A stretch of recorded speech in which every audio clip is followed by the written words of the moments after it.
Oh, here we go. Ladies and gentlemen, we are live from the shed. We are live. And guess what, Steve-O? Man United have got a striker, mate. We got a striker! Yes, we have. We are going to get... Oh, yes, mate. Oh, yes. Benjamin Sesko, Manchester United. Let's go. We are going to be in the Champions League, mate, this season. We're going to be top 4, baby. Top 4. I am so happy that we managed to sign a striker. I've been desperately hoping that we would actually get a striker in. I know, no disrespect to Højlund, but he's just not the finished article that United need. I think this guy, Sesko's got the opportunity to get 18, 20, maybe 20 goals, 15 to 18. Realistically, 15 to 18 goals this season. 20 goals would be a dream. But yeah, big news. Big news for Man United. I'm so stoked for Amorim. Amorim's been backed by the board, been backed with money. He's been able to buy players that prove it, like Premier proven players in Mbeumo and Cunha, and now the icing on the cake, Sesko. Steve-O, you just reacting to this news.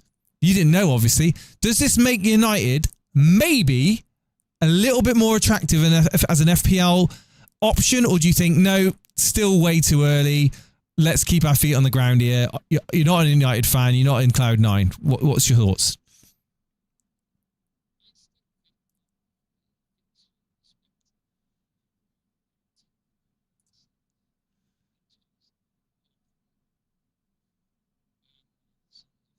Oh, hang on, you're muted. Hang on. Start again. Start from the beginning. Please start from the beginning. It's my bad, Steve-O. I had you muted. Sorry. From a fixtures perspective, they're not great. You know, Sesko ain't going to be playing in game week 1, so we can rule that out straight away. He ain't going to be playing against Arsenal. Fulham. I think he will be. He's had pre-season. He's played for RB Leipzig. He's had pre-season there. He has potentially got a small chance to play on Saturday. Very unlikely, but potentially a small... I think if he features on Saturday in any way, miraculously, I don't know if it's technically logistically possible, but if he does, I think he starts against Arsenal, or he plays against Arsenal. Okay. But anyway, not that it makes much of a difference, but yeah. Okay, let me finish what I'm saying. So, up against Arsenal, it's a tough fixture. You know, if I'm predicting that game... 1-1, 1-0 Arsenal. It's a very low-scoring, drab game. Fulham away has got very good potential of returns from a points perspective, i.e. 3 points. Burnley at home, guaranteed 3 points. Man City away, history suggests is usually kind of, for whatever reason, you do quite well against Man City. But look, on paper, Man City, you're going to win that.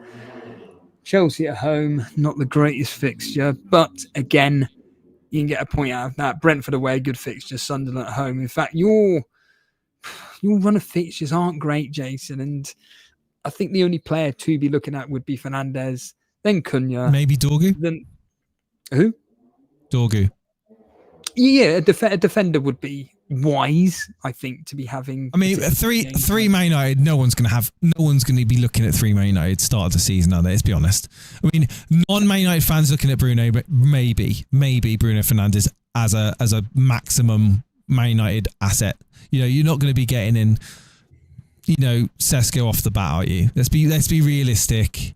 You're not going to be getting Cunha and Mbeumo off the bat. You've mentioned the fixtures. There's other options there that are in lots of people's teams. There's the template, which we all know about, which is just developing. And yeah, I am allowed to get... I will say hello to the chat in a moment. I did kick off the stream with a bit of energy there because I am really happy that we signed a striker, but it isn't going to like set the FPL world on fire, this news, is it, Steve-O? I don't know about that. I think that if Sesko comes in it, I'm guessing 7.5. Do you know what I was thinking? I reckon 7.5. Wood, Solanke, injured Solanke, I should say. that bandwagon went well. Yeah. Anyway. What price, guys in the chat? we'll do a poll in a moment asking you what price do you think Sesko should be, as a obviously from the Bundesliga coming into the Premier League. Give us your thoughts. It'll probably be 3 options: 7 million, 7.5, 8 million. So it's not going to be 7. It ain't going to be 7. It'd be 7.5. 7.85, 8.5. I mean, 8.5 is a bit much for Man United. Obviously, bottom half of the table team, weren't they? So but I mean, I don't know about that. I think that. Oh, here we go. Steve-O disagreeing with me on everything here. No, okay. I'm just looking from a realistic point of view that you've got. How much was How much was Højlund? Did he come in at 6.5? Yeah, and why? Yeah, so why would he be? Why would 7 million be out of the part? If Højlund's 6.5, why would 7 million be over the out of the realms? Well, my assumption would be the fact that Højlund was an unproven talent, maybe. I don't even know where he came from, to be honest with you. But how old is he? 20, 21? Højlund? And yeah, he's young. And who was the striker before Højlund? Who was your first team striker? Remind me. Was it Rashford? Pretty much. So the FPL towers kind of have to go, well, Højlund probably isn't going to start. I'm putting the poll in the chat, by the way. I'm just kind of focusing on putting the poll in the chat. That's why I'm kind of preoccupied. Well, if you just let me finish speaking, then go on. Sesko is going to be coming in as a first teamer. The likelihood of him starting against Arsenal, in my opinion, is like 60-40 against, but whatever. We're splitting hairs here. Fulham, I'd like to think almost certainly then, based on the information that you're giving me here regarding the fact that he is already had pre-season with RB Leipzig. And then we've got Burnley at home. Then it's Man City away. So I reiterate this point. A lot of people are going down the route of getting in Fernandes at the moment. There's a few people looking at Cunha. There's the odd person here or there looking at a Man United defender. But overall, Man United assets are still not really a focal point for many. Yeah, I think the staunch United supporters probably have 2. The real hopefuls maybe. Yeah, I mean 3 United's way too much. But anyways, this is not about Man United. This is about us and our FPL teams in the chat. Let's say hello to the people in chat, shall we, Steve-O? See what they've been up to. Right, let's just go on up and say hello to everyone, shall we, while I get the chat loaded up here. We got in the chat, we got Matty. Hey, Matty, how's it going, Podner? We got Kazali, we got Cinnamon's here, Odin's here too. Clickers. We've got Jojo, Nixie, Kevy.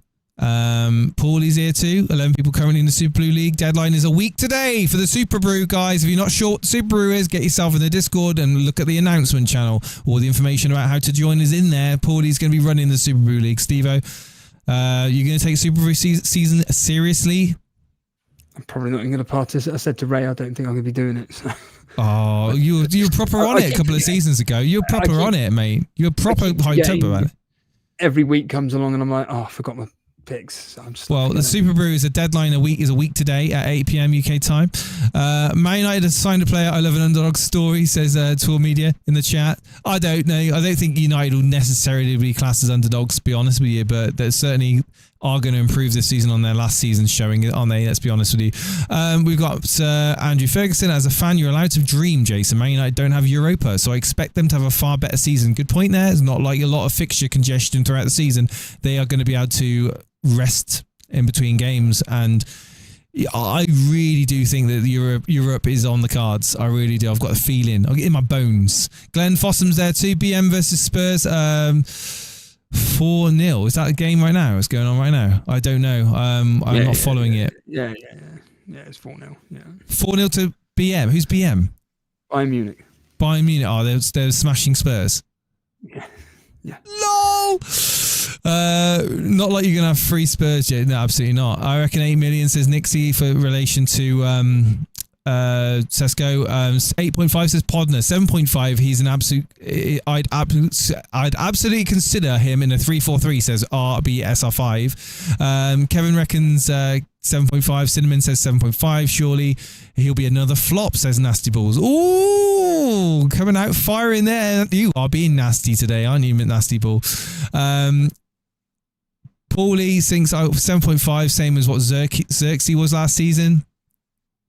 7.5 would be a sensational price, as Andrew Ferguson. Always Man United tax on players, said Podner. 8 million is fair. 8.5 is too much, I think, personally. That's just me. New striker, bottom half team, 7 million, says Tormy. Yeah. 6.5 says Matty, of course. Matty, who comes in with the one there, the fringe pick. I see what the poll says in a moment. I actually wouldn't be surprised if he is 6.5. His goal and assist record is not that good. Yeah, his goal assist record isn't amazing, but his conversion rating is good. His shot conversion, that's again, will he get the chances at United? That's it. Hoyland cost more last year, says Podner. Right, so Maestro's in the chat. Crayon Dave, I think I may have already mentioned you. Coddle's Bootlickers is there, 8.5, he reckons. Arsenal been really pretty bad this season, pre-season. People will fancy United. I don't know about that, Kevy. I don't know how much weight you're going to put on pre-season. I mean, would you fancy Man United to beat Arsenal, Steve-O? The simple answer is no. Surely Arsenal would be odds-on favourites. I don't know about odds-on favourites, but I just think the way Arsenal's set up, they are one of the best defensive teams in the league. So they're no idiots, basically. And by all accounts, some Arsenal fans at work were just more disappointed by the performance more than anything. It's friendlies at the end of the day. I wouldn't be taken too seriously. Although, with Tottenham, I would be taking them quite seriously because that is not looking good at all for Tottenham. Okay. So, right, well, that's gone through everyone in the chat anyway. So let's quickly have a look at the poll. The poll, we've extended it now. People are saying, Steve-O, 8 million. Heading towards the 8 million mark. 8 million for Sesko. Second place is 7.5. No surprise there. And Matty in the remaining 19%. And third with 7 million. I mean, I think 7 million would be a shock. 7 million would be a shock. 7.5 would be a bargain, in my opinion, an absolute bargain. I think people might consider him. 8 million, I think, is probably what you'd expect. You wouldn't be shocked if you wouldn't be surprised if it was 8 million. You'd be a little bit surprised if it was 7.5, and you'd be like, that's a potential bargain. 7 million, you'd be like, jaw dropping. And Burma and Cunha, isn't it? Cunha being 8 million and Burma 8.5. So put him at 8 million, done. Yeah.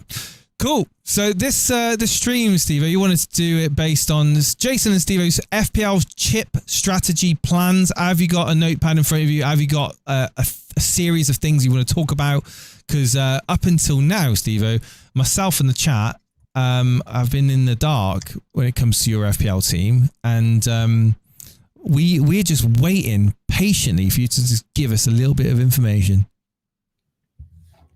So I can copy. I don't think there's going to be any information directly from me. I just wanted to have a conversation around the fact that we've got, 4 chips to use by, I think it's Gameweek 20, I think it is. And it's just interesting to find out when potentially we're going to be using them. And certainly from my personal perspective, bench boost Gameweek when 1? using Plan FPL. Have you got that up yet? Plan FPL? Got it up? Yeah. Mate, hang on. I'll do it as we talk. As you talk, I'll get it up on the screen. All right. But yeah, certainly with the team that I've officially going to go with the Game Week 1 plan, is essentially it's going to be looking like a Game Week 8 wildcard. I mean, I was listening into the pubcast with Gary yesterday, and a lot of the chat was mainly focused around what content creators are suggesting you do, because no one can think for themselves anymore. Now, you've got to do what a content creator does, but we're not here to talk about that. And myself and Ray are looking at all this, and from our perspective, it's looking likely that Game Week 8 is going to be when we hit our wild card.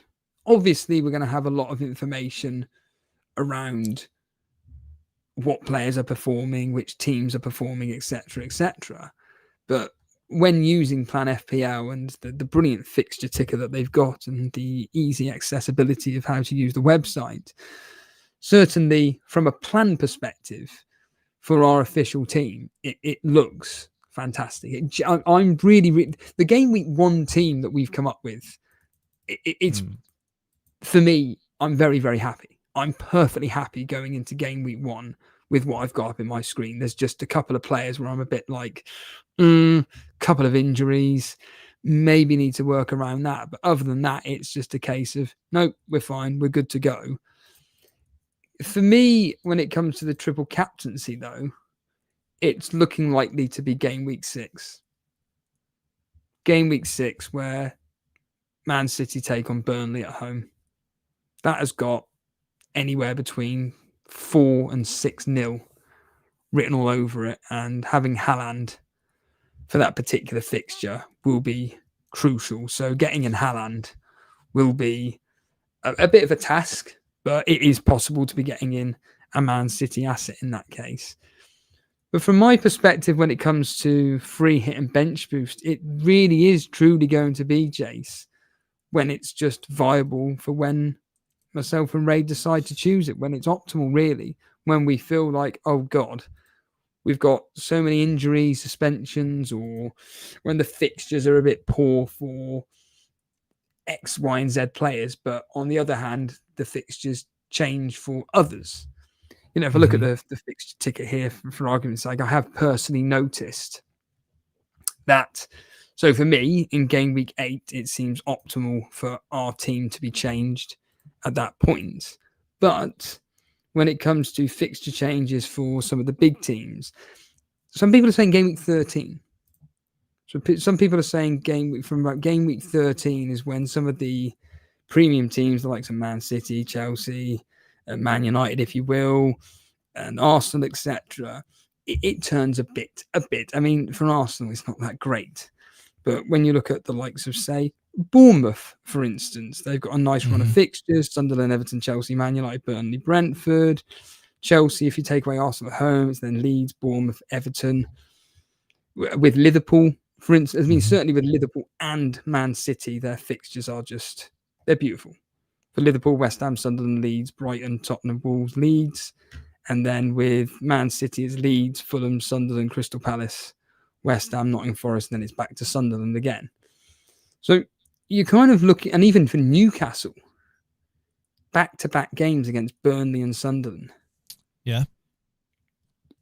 There are these points where maybe, you know, listen to this, in game week 15, which is the 6th of December, a free hit where Liverpool are away at Leeds, Man City at home to Sunderland, Newcastle at home to Burnley.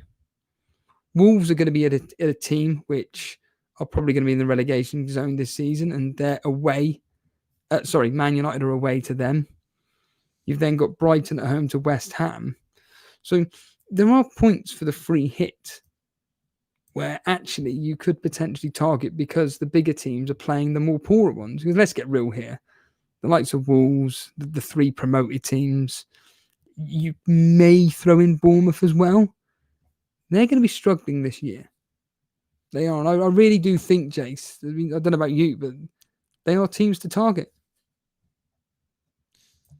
Yeah, I think if I can't disagree with anything you said there. I'm just looking at this Plan FPL now, and for the people that are tuning in here, It's up on screen. It is up on screen. It gives you fixture rotations. It gives you ownership stats. It gives you template options here. Certainly, I think I am going to agree with you when it comes to chip strategy. I think a wild card early on is going to be something I'll probably look at doing. Interesting. Does that fit? I'm not saying you've. I mean, past seasons. I mean, like FPL game week 4, I've wild carded. You know, that's normally been the sort of benchmark that I've hit the wild card at. This season, if you go to the fixture section on the website, and then you go under FDR filters and go from game week. Just click on game week 4. So game week from 4, and then go up to, say, game week 10. And just have a look. Just have a look at the... Now, for me, I think game week 4 ain't that great to be targeting your premium teams. Not really. But it all depends on what players you've got, Jess. Yeah. It all depends on the players you've got in your team. And it depends on... It depends on... It's form and fixtures, right? because like you said, United's fixtures aren't great, but if they hit the ground running, all of a sudden you can overlook fixtures. Yeah? Of course. Yeah, yes, it's obvious. This is like, so I completely hear what you're saying. I can absolutely, completely understand what you're saying here. But that's why when you look at Man City, usually, let's not fuck about here. Usually, Man City, they start off pretty well, and Haaland especially normally starts the season pretty well. And I do agree with. I think it was Andrew or Triggerlips last night made the point regarding that they've got. It was Andrew. They've got something to prove this year, Man City. And you seriously think they're going to be pissing about with rotation and different forms of tactics? Now, Pep Guardiola ain't going to have that. Liverpool are going to be an absolute beast, and I still predict them to be winning the I think they should be going for back-to-back Premier League titles. I think the quality of player that they've brought in is just, you can't deny, is absolute top-notch. And if they get Isaac, sadly, I don't think Isaac leaves now. Now Sesko it's official, is it? He's officially signed for Man United. Harry, JC Ford, thank you for the subscribe, my friend. Yeah, he has. I think we've had the here we go from the people that. So yeah, that probably then says to me that Isaac stays at Newcastle because who are they getting? It's likely, isn't it? Who are they bringing in, Jace? Visser. I mean, Visser's a good player, but is he a player that can play give or take, including Champions League matches, upwards of 60 odd games on his own? If Isaac isn't there, if Isaac's there, he's just backup. And this is where the Mark Goldbridge was talking about, wasn't he, regarding the merry-go-round? If this particular player goes, it means what's happening with this player, and then what happens with that player. This is it. And for me, when you look at Liverpool's fixtures, when do they play the promoted teams at home? Well, Liverpool, I think it's game week 13. They play Sunderland, I believe it is, at home. Yes. Game week 14 on the 3rd of December is when they play Sunderland at home. Leeds at home, well, I think that's on the cusp of when the chips are eventually to be used on game week 19 on the 30th of December when they play Leeds at home. But Man City, look at that. At home to Leeds on 29th of November, game week 13. At home to Sunderland in game week 15. Game week 13. Let's bring this over to 20 game weeks. 18 game weeks. Here we go. You can see now. This is a beautiful thing. I think we should use this more often on stream as well, because it gives you a great. Well, that's why I've been advocating it. Yeah, it gives you a great viewpoint, doesn't it? It really does. Look, if you go on the fixtures and go from game week 13 to 19, so the last, what was that, 3, 6, 7 fixtures before the chips to be used. This is where we want to be targeting specifically the triple cap. Tell me again what game weeks go from. From game week 13 up to 19. You look at you can then work out, right then, this is kind of like 13 to 19, yeah. And look at Bournemouth's fixtures. Yeah, Bournemouth's green. Liverpool's are beautiful. City's are beautiful. But this is the point. Newcastle, I mean... You see, for me, the plan that me and Ray have got, the wild card jumps us in to all these teams. Whereas, again, these are all plans. I mean, they can all, fall apart after game week 2. But certainly, from my perspective, it really does open your eyes and go. It really will make you calmer, Jace. Look at those fixtures for City. Look at them. Look at the ones for Liverpool. Yeah. They're disgusting.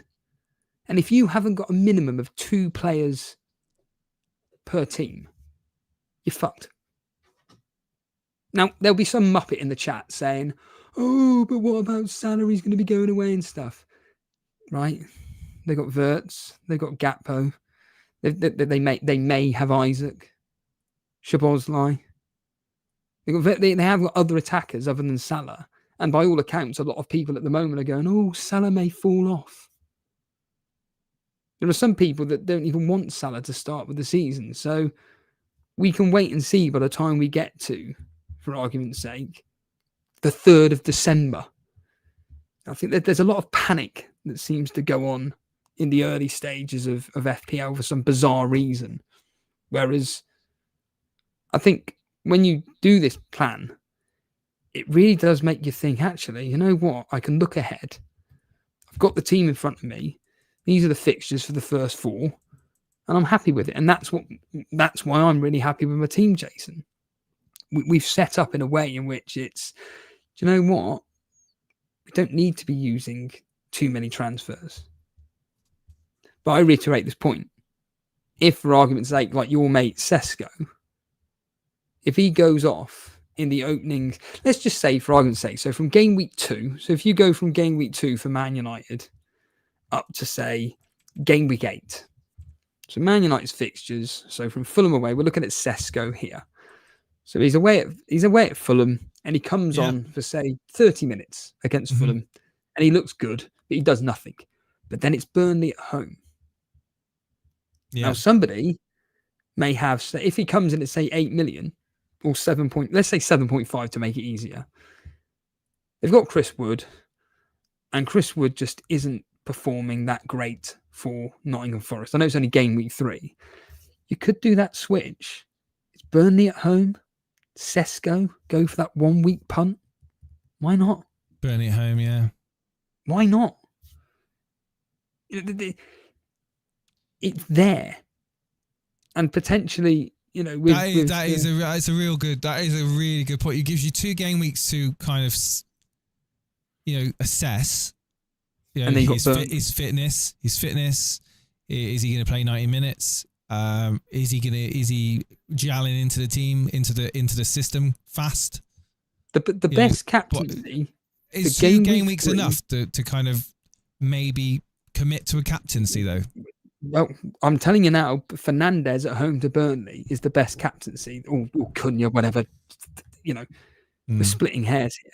Okay, I've got a question for you. What would Sesko have to do for you to kind of feel like confident captain in game week 3, like confidently? Would you say maybe two returns in the first 2 games over the first 2 games? Goal or an assist? Yeah, I think if he was to play against Arsenal, start the game, and he looked really good, but he did nothing. But then it's Fulham, and he gets a goal against Fulham, but he still looks really good. It's, wait a minute, they got Burnley next. Yeah. Fernandes and Cunha and Burmo feeding him. Get him in. Yeah. Get him in. Yeah. I mean, let's just speak. I mean, in comparison, you've got Liverpool, Arsenal at home, Chelsea, Fulham at home, which is not an easy one. You know, other options that week, I would say Man City, Brighton away. If you were to own, you're not going to own Haaland, are you? You're not going to own any Man. I think Man City, people aren't going to be starting with Man City. Why? Because they can't afford Haaland. They can. Realistic. Well, not if they've got Salah. That's the thing. If you don't own Salah, but Salah's going to be overwhelmingly owned. And. Oh, okay. I'm talking about when I talk about these things, I'm not talking about the minority or the people that are looking to be like Maverick. I'm talking about the majority of people are not going to afford Haaland in their team, and if they do have Haaland in their team, you're going to captain him most game weeks, in my opinion, purely because he is Haaland and you know what he can do. But other captaincies for game week 3, I mean, Man United have got a beautiful fixture in Burnley at home on paper. But if game week 1 comes against Arsenal and United are looking pretty shaky, and then against Fulham, which isn't an easy game away at Fulham, if we end up getting a 0-0 or a 1-0 either way in that game, and United's not looking great, you suddenly then start to think, you know what? Yeah. Well, do you remember last season the hype around Man United and by game week? Yes, mate. Did I send you I was part of the hype. I was part of the hype. Yeah. Didn't I send you that clip about? I'm sure I did on YouTube. I don't think you did. I don't want to cringe. Well, I watched the clip of you. Yeah, that was it. It was a short. And you were literally on your short in your kitchen talking about Fernandes, and you lost to Tottenham.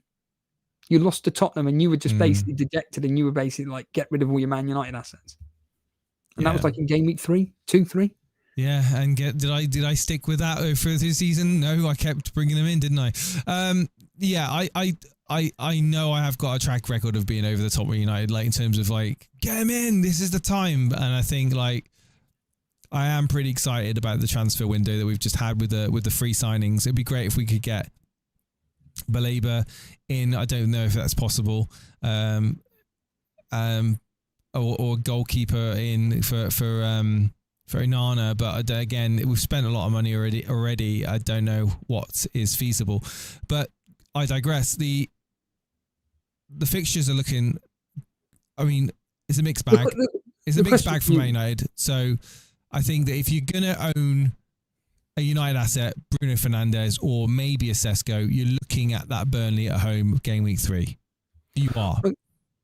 What I was going to say is, Jace, when are you looking at maybe using the triple captaincy? Triple captaincy, very, very good question, Steve. I mean, we've got to use it by game week 20, right? That's correct, yeah. So let's just bring it.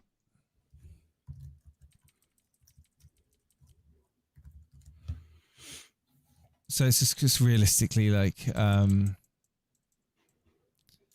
this is right. I think triple captaincy, I've always said, it's not something which is a be all or end all, you know? And I think a lot of people have come around to the fact that it's a very, very rare that it will pay off big. Some people have left it for double game weeks. Obviously, we've got 2. That ain't happening this year. Well, we don't know. We've got 2 this year. So,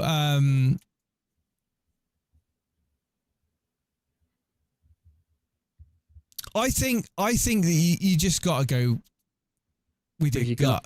With your gut. With triple captaincy, first triple captaincy, right?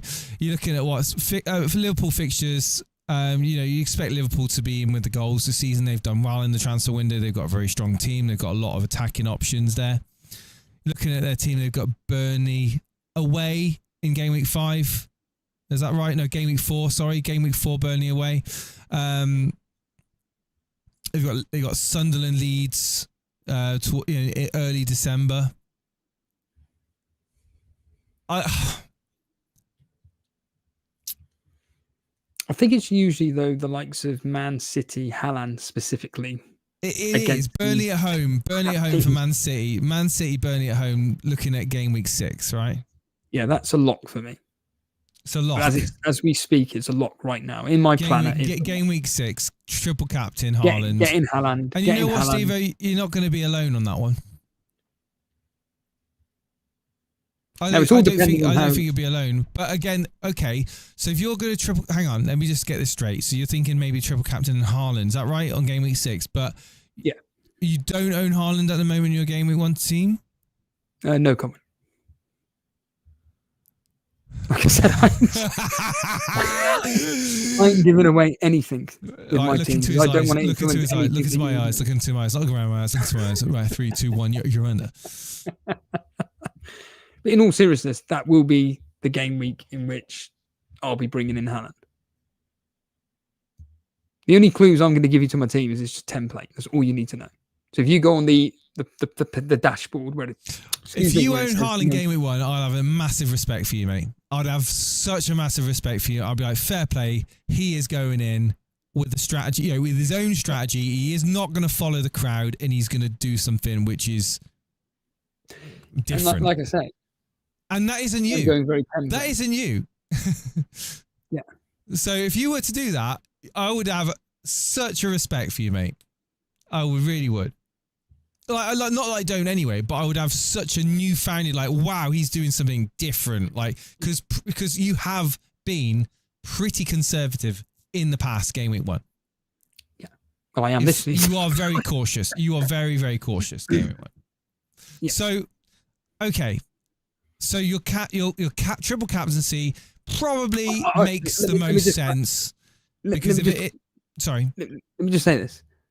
I'm just making the point that based on a planner which can go out the window after game week 2, Haaland for me, because of the way Man City start, is the best triple captaincy option within the first 6 game weeks. And you got to remember, there are people that are bench boosting game week 1. We had callers on last week saying that they're going to be doing that. There'll be people that could be potentially triple captain in Gyökeres, Saka in game week 2 against Leeds. It's a great remember, teams like Arsenal, Man United, Man City, they love bullying these promoted teams. You know they do, Jace. Fernandes against the promoted teams usually does pretty well. And I'll tell you what, as a Man United fan, triple captaincy against Burnley in game week 3, why not? Genuinely, why not? It is. I think looking at the fixtures, first half of the season, triple captaincy, it's going to be one of Man City, Liverpool, Arsenal, or maybe Man United.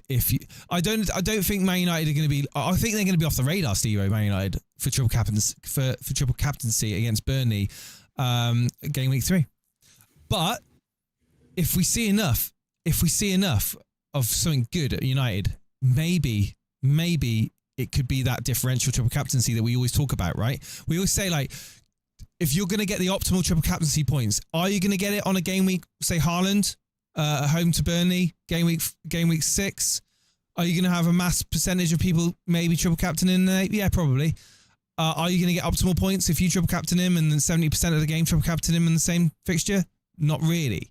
But if you triple captain Bruno Fernandes or Sesko at home to Burnley and they get a double-digit haul, and other people have gone with another captaincy, or, you know, which is realistic, or, you know, because I don't think Man United assets are going to be heavily owned, or certainly even looked at triple captain wise, or even captain wise. I think that in that game week, you got Newcastle away at Leeds. I mean, realistically, the other strong contender in that game week, it doesn't stand out. It doesn't stand out, does it? Just to interject, I didn't realise I could do this until literally as we're speaking. If you go beneath on the fixture ticker, team filter, it will have the badges of each club. You can literally just click on Man United's badge and it will come up with Man United fixtures only. So I'm just looking at them here, right? So, wow. So listen to this. Listen to this. Your home green fixtures. Burnley at home. So we're talking triple captaincy Fernandes, for argument's sake. Yeah. Home to Burnley on game week 3. Home to Sunderland, game week 7. And then a good one, home to West Ham in game week 14. Yeah. And those fixtures between game weeks 1 and 15. Now, if I was to filter it down, say, from game week 3 to game week 19, where you've got Wolves at home, Cunha at home to his former club. Admittedly, we're just looking at Man United here. Wolves at home, yeah. I have to agree with you. It's the first time, you've got to remember, this is the first time we, whether it's me, you, whether it's whoever's watching this, gets the opportunity to actually use the triple captaincy without worrying about a double game week. It is going to be literally like last season with Ipswich away at Man City. Let's triple captain Haaland. The people that had the balls to do it, they did it, and they got a hat trick, I believe. What you can do, you can filter, you can literally add. So let's just go for the teams, and we've got Man United. So for triple captaincy, you got Man United, Man City, Liverpool, Arsenal. Shout me some names out. Anyone else? Chelsea, Palmer. Palmer. Anyone else? Anyone else? Realistically, Liverpool. I've added them. Liverpool. So five clubs. Yeah. 5 clubs of triple captaincy before game week 20. And yeah. And look at the fixture run from game week so this is the thing, from game week 13 So from game 13 I to think I have to 19, rejig I think I need to rejig the graphics a second on this because it doesn't give me enough space. Just talk to me, Steve-O. Talk to me. So between game week 13 up to game week 19 for these particular teams. So Arsenal, not the greatest of fixtures. Chelsea, meh. But Liverpool, Man City, and Man United, as I've got it in my order here. They've got some gorgeous fixtures. Liverpool, West Ham away, Sunderland, Leeds, Brighton, Tottenham, Wolves, Leeds. Man City, Leeds, Fulham, Sunderland, Crystal Palace, West Ham, Nottingham Forest, Sunderland. Now, these are the fixtures here. For me, Man City could be double Man City defence, double Liverpool attack. You throw in a Man United player here, like you mentioned with Sesko, maybe Fernandes. They've got a decent run of fixtures here. It's really something to look at. And when I look at Ray had a go at me for going too far down the line. But after my game week 9 wildcard, I think I planned it all the way up to game week 11, maybe. Maybe game week 11, maybe game week 12. Mm-hmm. But I think it's up to game week 11 I've gone as far as.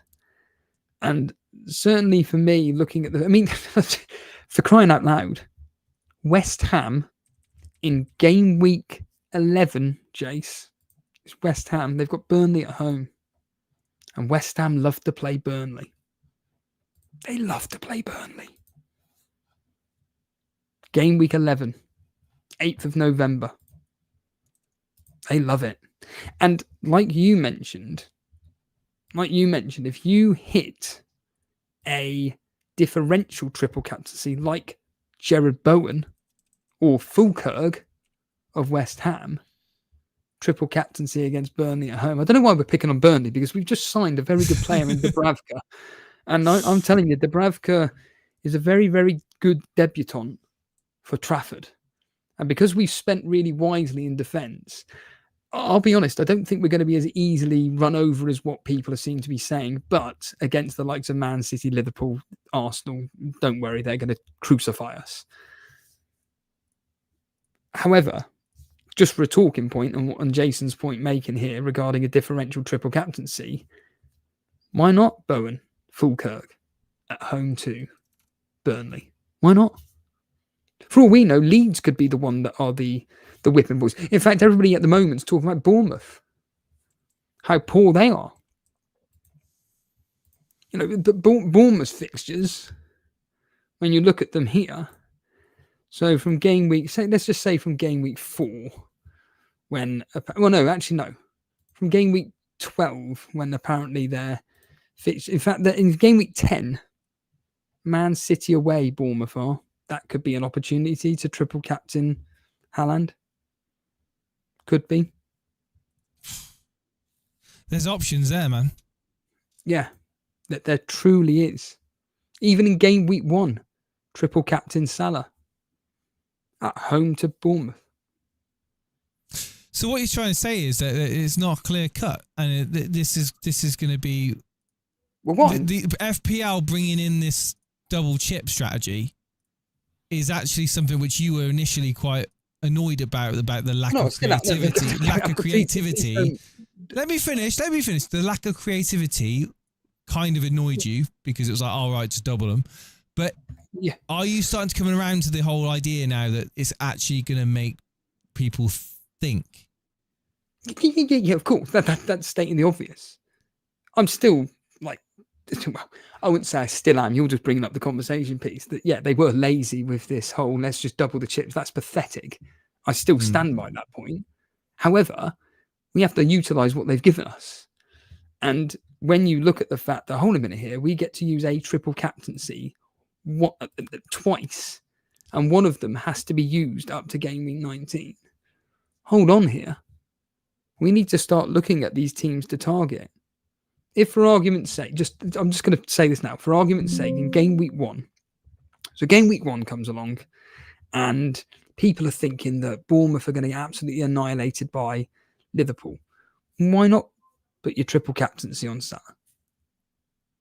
Why not? if you genuinely think that Bournemouth are going to lose 4 or 5-0, which I've heard people say, triple captain is Salah then. Do it. You've still got a triple captaincy for the double game week. And the twaddle I hear from people going, oh, but we may get a double game week any time between here and game week. You're deluded. It ain't happening. So as Jason made the point, maybe maximise that captaincy, that triple captaincy, and when people aren't going to be potentially using it. Like you said, Haaland triple captaincy against Burnley is going to be a very, very, very popular option. I do agree with you on that. But I love your shout of Fernandes. Fernandes at home to Burnley. Jace, that could be gold dust. When he played against Leicester, admittedly it was away. I mean, that's a question for you.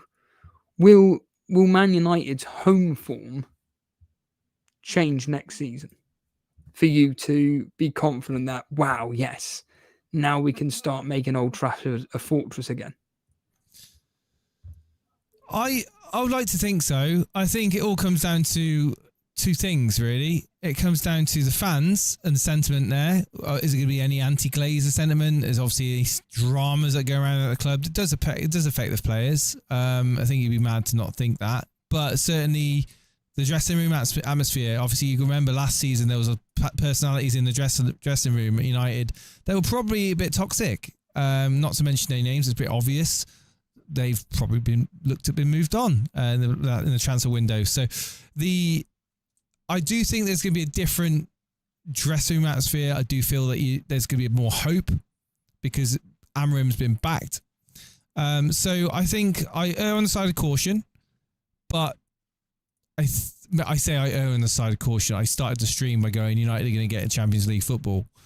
I mean, I do think realistically we're going to see a different United team. I really do. It is a different. It's a different dynamic, isn't it? It's a three new attackers is going to be a massive difference. Because the reason why I asked that regarding a fortress, because like I said, we go back to it. Burnley at home, Sunderland at home, Brighton at home, Everton at home, West Ham at home, Bournemouth at home. Yeah, there are 6 fixtures there between game weeks 3 and 16, all at home. Yeah. Where potentially Fernandes, Sesko, and Burmo Cunha could be triple captaincy options. Those 6 fixtures there. Do you read them out again? So you got Burnley. Yeah. In game week 3. Mm-hmm. Sunderland game week 7. Yes. Brighton game week 9. Mm-hmm. West Ham game week 14. And Bournemouth game week 16. Yeah. Target so the fixtures. Differential Fernandes, Cunha, triple captaincy. Because this is what people should be thinking about. Like what you said. Go balls to the walls. Don't worry about what other content creators say. Like Roberto said in his impassioned speech on the video yesterday. Make your own decisions. Have fun. Don't do what AI is telling you to do. Actually enjoy the game. And once you do that, someone like yourself, Jace, for instance, I know you're not influenced by all this crap, but... Thankfully. Yeah. You could go, do you know what? Steve-O had a point here. It's game week 3. I've started off the season with Fernandes. We got a draw against Arsenal. We beat Fulham. We're looking really, really good. And now we got Burnley at home. Fuck it. Triple captain. Let's do it. Yeah. Let's just do it. What's the worst that could happen? You know, you've still got a triple captaincy, but that'd be later down the line. But at least you had the balls to back your own actual team and against the promoted team who, I know defensively, we will be solid. I still would back Man United to get a few goals against us. And Fernandes doing what he does, 24-pointer. Because how many people are even going to even have Fernandes in their team, Jason, and even captain him? Someone like you, I think, probably would. I think he will be a popular captaincy pick though, because I think Bruno Fernandes certainly in the higher. I see Andy's got him in his draft team, and I see like he's going to be in a lot of template. Like a lot of teams have got Bruno Fernandes now. So I think if you got him, Bruno Fernandes is in your team, you're not going to be getting him out by game week 3, are you? So he's got to be a captaincy pick. He's got to be a captaincy pick. In game week 3, yeah, you've got the two big boys cancelling each other out with Arsenal and Liverpool playing one another. There's no clear. Chelsea's the only other one. Chelsea's the only one, but it's Fulham at home. I mean, Chelsea could start the season slow. I mean, there's hype around it. We don't know what Palmer's going to do at the start of the season. He finished the season pretty lax. Obviously, he had a great pre-season, but the Club Cup, World Cup, and all that. He performed in that. Does it mean he's going to hit the ground running against Crystal Palace and then West Ham away and then Fulham at home? You'd like to think so, but we don't know that. I mean, I think the only other team would be Chelsea, Man United or Chelsea that game week. Look at the dashboard. Right, if you look at the dashboard and you look at the highest owned players in the game now, Fernandes isn't even there. Where do I look at that? Ownership changes. Next to the planfpl.com, it says dashboard. So you've got Kelleher, Raya, Wan-Bissaka, Frimpong, Van Dijk, 8 Yuri Konza, Salah, Palmer, Wirtz, Kudos, Rogers, João Pedro, Isaac, Gokares. I don't hear Fernandes. Jace. So based on what you were saying about template teams, he ain't there. Okay. Admittedly, I don't know if this is based on the data from the actual website, but I'm going to quickly just go on the actual FPL website and I will check on percentage owned players. But I have a feeling that probably Fernandes won't be as high as what we're expecting. And the answer is, as I scroll here, well, Plan FPL is based on the true reality of the game. So there we have it. It's based on the true reality. In fact, Fernandes, if I was to find out his actual ownership in the game as we speak right now, is 14%, Jace. 14%. 14%? Yeah. To put in perspective, the Saka is 15.3%. So, that's wild. Based on what we're talking about and agreeing with what you're saying, Fernandes captaincy, if you own him, you'd be a fucking mug not to captain him. You'd be a fucking mug. If you own Fernandes in game week 3, or you've bought him for game week 1 and you're just continuing with him because of his DEFCON points, there it is in blue, green and black. Burnley at home. It's screaming, Jace. Screaming to be captained. And is going to make the game a bit more interesting, at least. At least. Because you are right. Me probably going Man City triple captaincy on Haaland. Sounds like you're turning the corner on Man United. You seem to be warming. You're warming to him. Chat is saying that Steve is becoming a Man United fan tonight. I'm not turning a corner at all. But what I am doing is regarding the way I'm playing this game this season is, without wanting to use the terminology, but I am planning. And this whole tool here, it really does allow us to see ahead. Now, I have no interest personally. I think Fernandes personally is 0.5 too expensive. 9 million. It's a lot of money, Jace. It's a lot of money. It's not if he starts performing, mate. If he starts outperforming Kyle Palmer, it's not a lot of money. Well, let's talk about that then. There's big ifs. It's big ifs. But let's talk about Fernandes then. What are you thinking on Fernandes? This genuinely this season.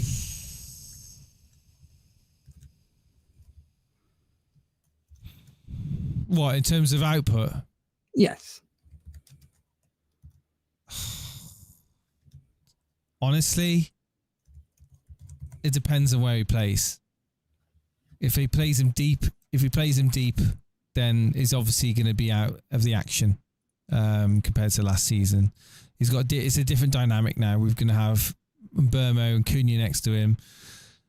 He isn't going to be as an advanced position as before, and we all know he's not amazing as playing like centre midfield. He's not. I don't think he is a centre midfielder. He got 8 goals, 12 assists last season. Oh, God. I think that he's got it in him to... Maybe we'll see him get more penalties, Steve-O, because we've got the likes of Mbermo and Cunha. You know that. He didn't have a lot of penalties last season, did he? Mm. Like, can anyone tell me how many penalties Bruno Fernandes had last season? He had 4 penalties, maybe? 5 penalties in the Premier League? So, what do I expect? I mean, assists-wise, with Sesko, I would say that he got 12 assists. I think he could equally match that. I think he can match that. I think goals, he's hopefully going to get more. So I'm going to go with 10, 11 goals, 15 assists. 10, 11 goals. 10 goals, 15 assists, yeah. 25 attacking involvements is what I'm going to push for. Because I think United are going to push forward, and they're going to... I mean, he's got it in him. When he came into early into the Premier League in 2020, 21, couple of seasons in, he's 18 goals, 14 assists, and then he had 10 goals in 2021. Admittedly, less assists, half assists, but he's got goals in him, Steve-O. He has got goals in him. I think 10 goals he can easily do. He's done it 3 times in the past. He's surpassed 10 goals. He's got 10 goals 2 seasons previously. He got 8 goals last season, 8 goals in 2022. I think an extra 2 goals is in him, and maybe 12, 15. I think he probably equal the assists purely because he's got a striker now, Steve-O. He hasn't had a striker that can reliably convert goals. Let's forget about goals and assists stats. Let's talk about goal conversion that rivals Ollie Watkins. Like, Sesko could be that key that unlocks big points for Bruno Fernandes. Could. Emphasis on the word could, yeah? Before you go all out on me on that one. But yeah, this isn't all about Man United, so don't want to annoy people that are fed up of listening to me talk about Man United. But the truth of the matter is, they are off the radar, and certainly we bringing up the fact that he owned by 14%, did you say? Mm. That is surprising. I was thinking more 23%, but yeah. So if we look at the promoted teams and when they are away at the tougher fixtures. So Burnley... Let's get them up. So Burnley, Leeds and Sunderland, yeah. Burnley, Leeds and Sunderland. I don't even see Sunderland. Where's Sunderland on here? There they are. Right towards the bottom. I had to squint to get the badge. Burnley, Leeds and Sunderland, yeah. Let's have a look at their away runs against the big boys. And it's not looking good. You've got, for instance, Burnley away at Man City game week 6. Then it's Aston Villa away in game week 7. Newcastle away in game week 15. For Leeds, Arsenal away game week 2. Man City away in game week 13. And for Sunderland, it's Chelsea away game week 9. Liverpool away game week 14. Man City away game week 15. So it could be a flip of a coin for Haaland triple captaincy for game week 14 and 15. Now, obviously, by game week 6, we're going to have enough data whether or not Haaland is worth the money, if Salah's worth the money, and so on and so forth. Are they performing? But those fixtures, Jace, I mean, that is disgraceful. From game week 13, if we put that filter in, game week 13 to, say, 17 or 18, for Burnley, Leeds and Sunderland is a disgrace. It's a disgrace. Brentford, Crystal Palace, Newcastle, Burnley, Man City away, carnage, Chelsea mate. at home, Liverpool at home, and then Bournemouth at home, Liverpool away, Man City away. Like you quite rightly said, carnage.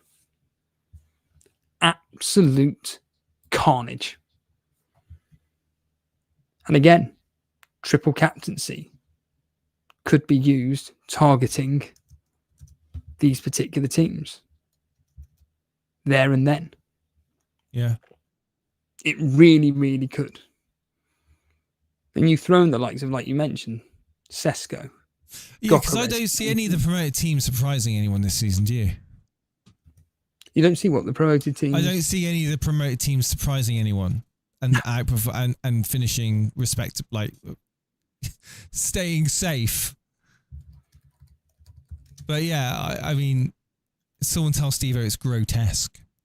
It's grotesque, Steve-O. Yeah, I mean, so yes or no, are you targeting the newly promoted teams throughout the season? Steve-O. Well, I am, yeah. Cool.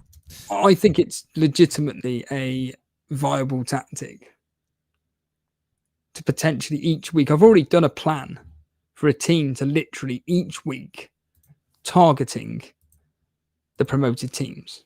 Mm-hmm. And it pretty much is Salah game week 1. I know he's not a promoted team, but you know what I mean. Game week 1, Salah captain. Saka game week 2. Game week 3, Fernandes. Game week 4, bring in Salah. Game week 5, Salah. Game week 6, Haaland. Game week 7, Bruno Fernandes. It all can be done. It can all be done. But it's down to whether people have the balls to actually go through with it, which we know they won't. And that's why I'm hoping, Jace, for you targeting these promoted teams and more specifically Burnley in game week 3. If I'm honest with you, do you think that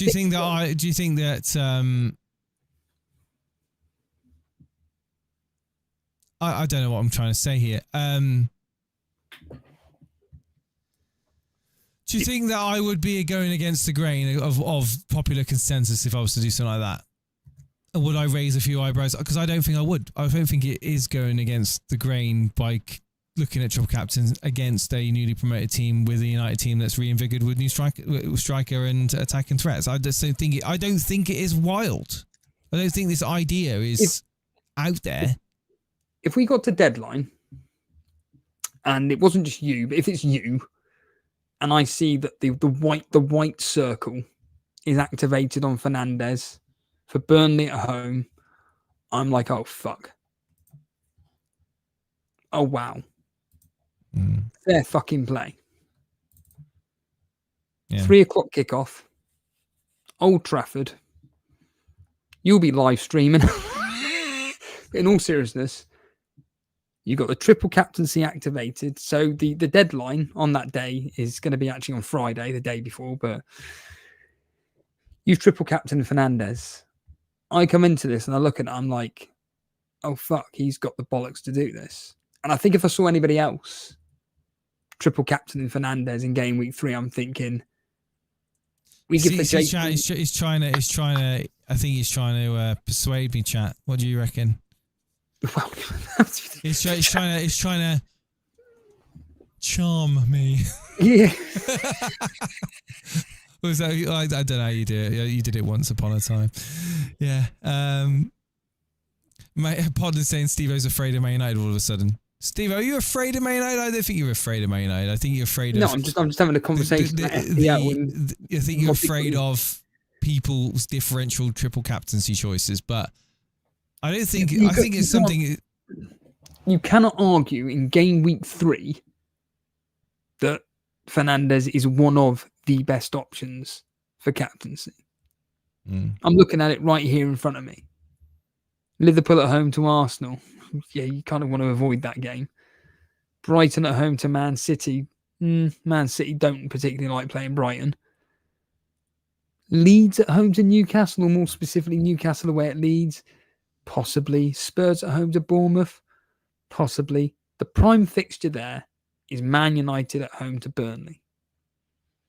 And to be honest, if you, Jason... It stands out, doesn't it? Let's be honest, it stands out. Yeah, if you own him... All the content creators are going to be talking about it. Oh, they'll be talking about it, but they don't have the bollocks to go through with it. They don't have the bollocks to do it. But that's what separates the people that are going to go on to win their mini leagues or even go on to win the game compared to people that stay in their lane and just do very well. Like, yes, you consistently get a 4-digit rank every year. Well done. You're not going to win the game like that. You have to have the bollocks to put your neck on the line and go, fuck you, I'm doing it my way. And when you cancel out the noise, like you do, because I know you don't listen to content. Nope. And I won't be listening to much content. I barely listen to any content now. Because you cancel out the noise. And when you use Plan FPL, you'll realise, Jace, you'll be like... Not sponsored. Yeah. You will realise, hold on a minute here, there's an option here. Because like this, we go back to the question, when are you going to use your triple captaincy? You have to target these early... I think personally it's the early fixtures to be really targeting. Between game weeks 1 and 8, really, to be... Well, Mr. Scruffy in the chat says triple captaincy is not the place to go differential. It just doesn't make sense. Why? I think he's getting at the fact it's safety in numbers. If it goes well, you're safe in the fact that you're with the majority of other people triple captaincy the same player. But we're going back to the original point, aren't we? How many people own Fernandes right now? 14%. If you own Fernandes and you've got him in game week 3, you've got to captain him. Yeah, but I think he's referring to triple captaincy. Well, yeah, but if you triple captain him, it's still going to be a major differential. The thing is, it all boils down to the likelihood of Fernandes against a Burnley versus a Haaland against Burnley in game week 6, and what you think the ceiling of those players are. Okay. Again, you're going to have much more of an eye test on Haaland by that point than you would have by game week 3 with Fernandes or Sesko or anyone like that. So I get what Scuffy's saying, and it makes sense. It makes sense to err on the side of caution and wait and see. But I think that if you're looking to attack your mini leagues and certainly try and be really like, it's all sword and shield, isn't it? Shield would be to go with the captaincy that everyone's going with and triple captain Haaland, or Salah, given a good fixture. I don't think that you're going to get the mainstream content creators shouting about Bruno Fernandes game week 3. Steve-O, you're not. Triple captain wise, I'm thinking no. Yeah, but captaincy, yes. Captaincy, yes, but not triple captain. But I think that Steve-O was not advocating the use of the triple captaincy chip. He was just speaking to Jason on his level because he's a great communicator. Says Shane. Right, yeah, very good.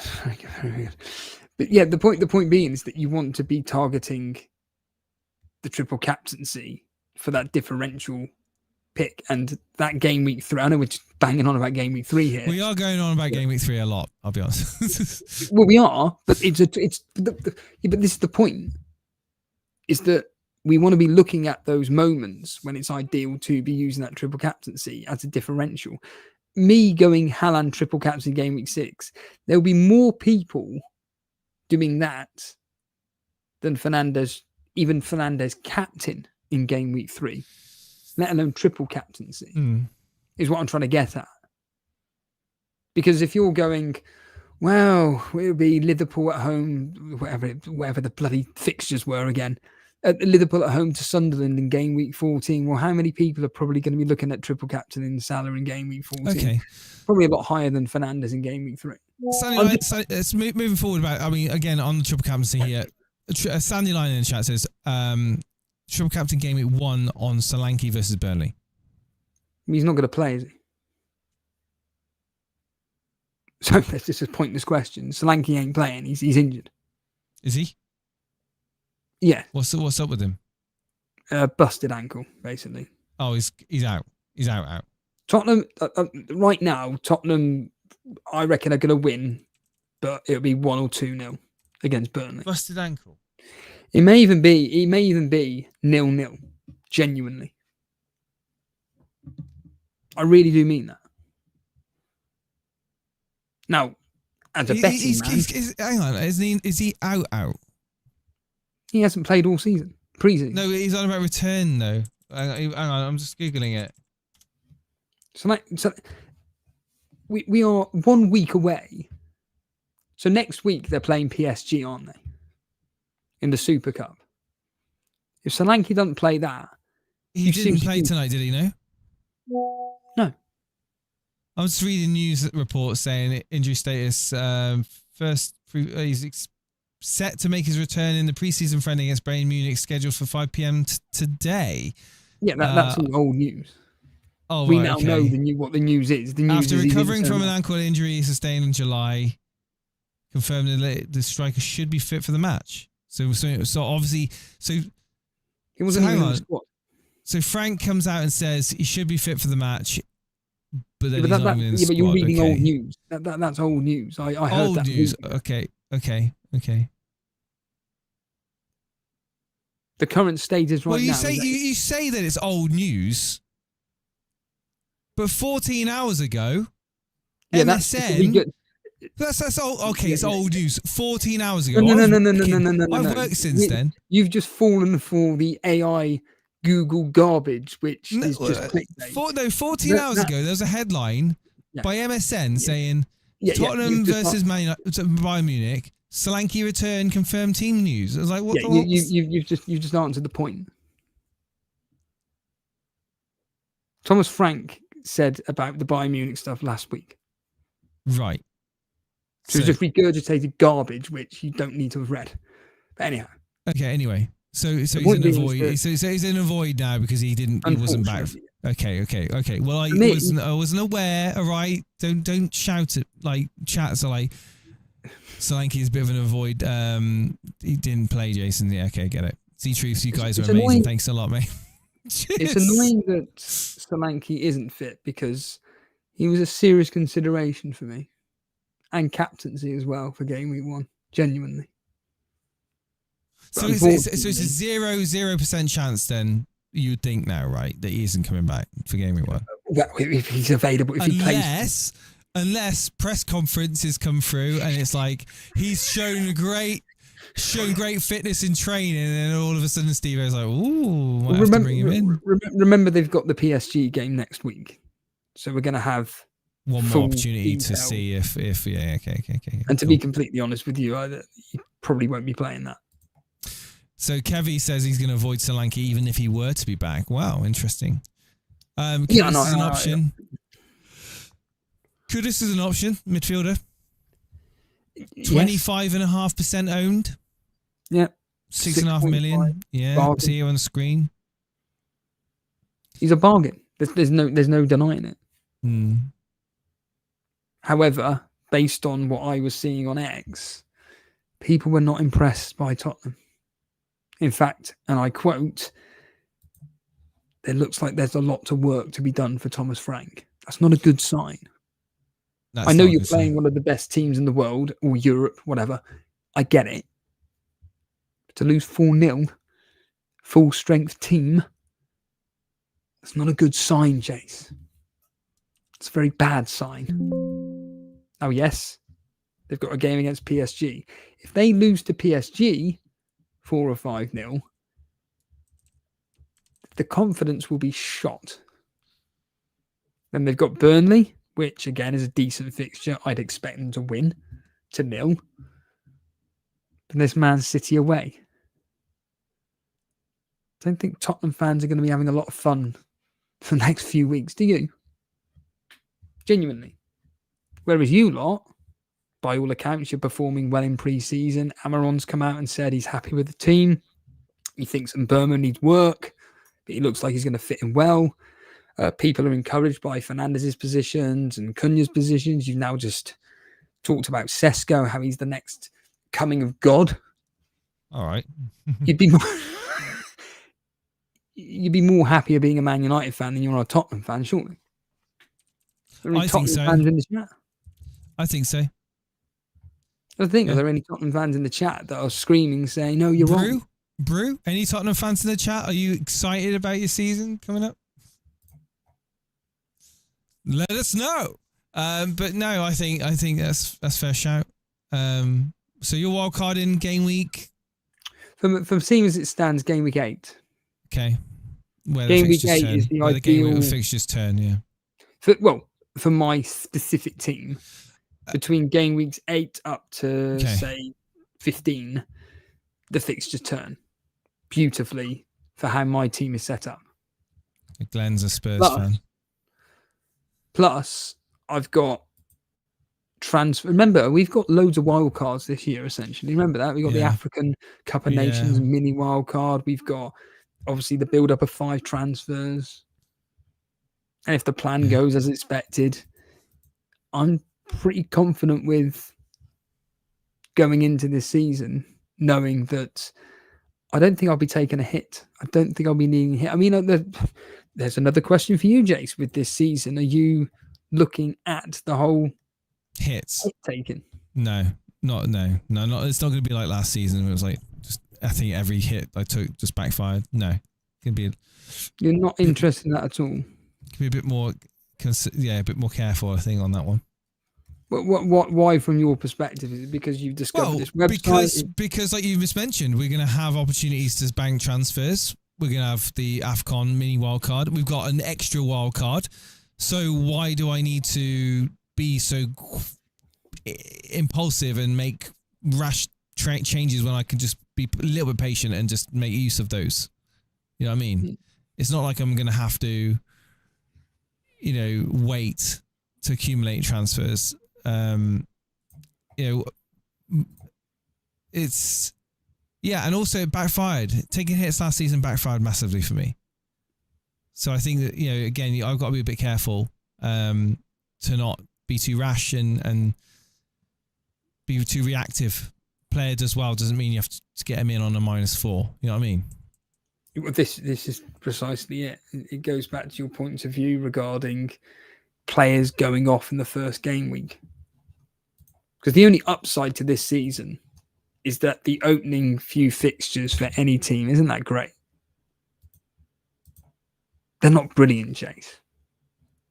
You just filter it down game weeks 1 to 4, where, like you stated, that's where people like to wildcard. I mean, look at the fixtures are crap for a lot of teams.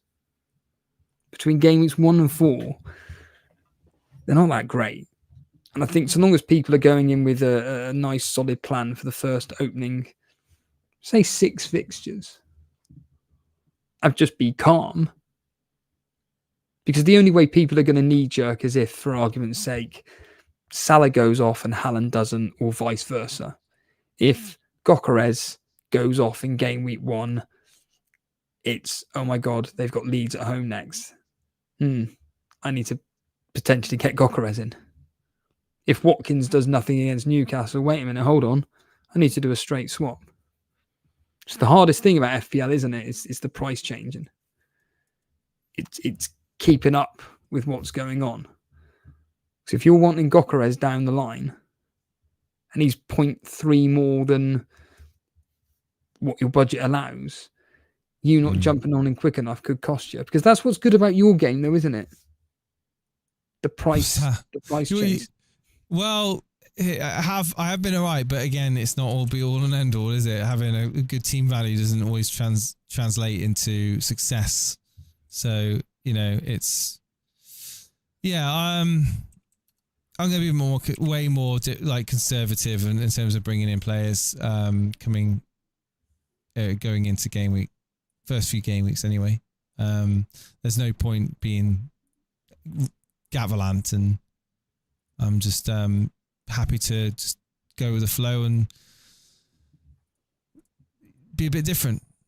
I think, again, it's why I kind of lost a lot of love from FPL last season, was purely because I was just too expectant on points from last game week coming through this game week, and chasing points. It's just not something that you should do, and it didn't do me well at all. So yeah, learn from my mistakes.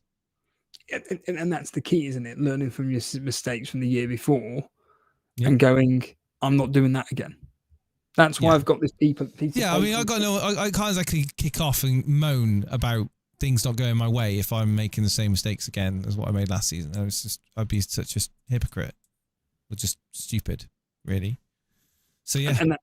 And that's the point. That's why I've got written on a piece of paper in black and white. Mm-hmm. Stick with template. Go with template to start the season, because you don't want to be too far left behind. Go with a safety captaincy pick. All you got to do. It's boring. It is. But you're not going to be left too far behind. But if you do have the bollocks, legitimately have the bollocks, the minerals, to actually go against the template. I don't mean sabotaging your team. For argument's sake, instead of going Vert, you go Gakpo, for instance. Yeah. Instead of going Van Dijk, you go Frimpong or Kirkes. Instead of, I don't know, Saka, you go Gyökeres. But sabotaging by going, oh, I want a Chelsea asset, I'll go with Liam Delap. Yeah, you're a fucking moron. Mm. However, if you went, João Pedro on the other hand, and Neto, they look really good in the Club World Cup. They look really good last season. You'd be right. You'd have every right to be like, yeah, I think I would rather have them two over Palmer, for instance. Just a simple example. So, yeah.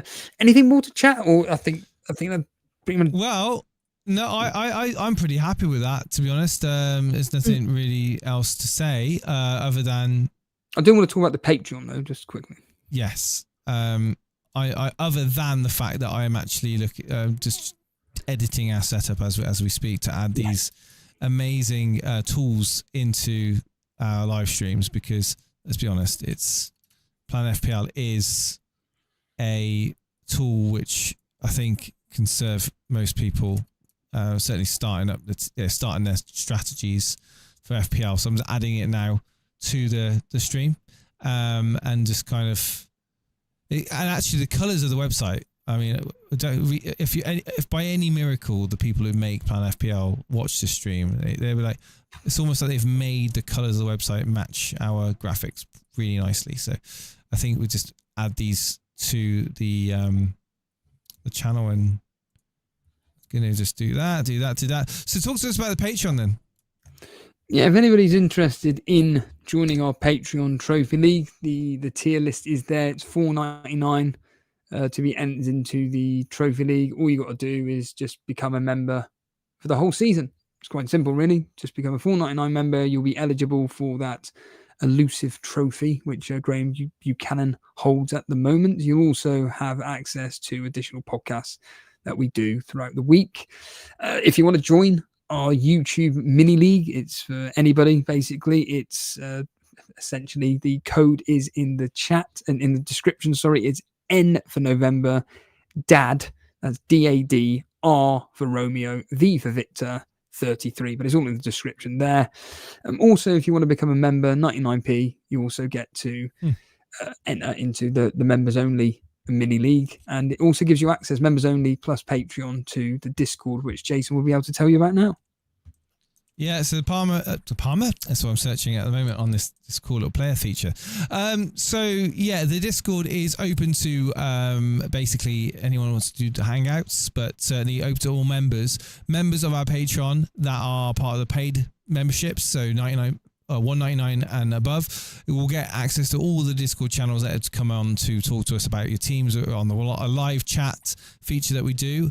And certainly the YouTube members as well. YouTube members, 99p, will get you full access to the Discord. All you need to do is link your YouTube profile to your Discord profile and your Patreon profile to your Discord profile if you're on Patreon, and you get all full access integrated automatically. There's a little bit of a guide there. So if you go to discord.gg/elite-FPL, it'll give you the information in the how-to section there to how to link your accounts. But yeah, that's where we'll be, and certainly we'll be looking to do another draft stream next week. Certainly, probably Steve-O will look at getting some people on to talk about their drafts and how, and if they've changed in any way, shape or form. I just want to say a massive thank you to someone that's hit the button there. Milan Milic has become a member. I'm going to redo the alert because we just missed it, unfortunately. Let's just redo that one. So Milan Milic there, new member. Well, thank you ever so much for your support.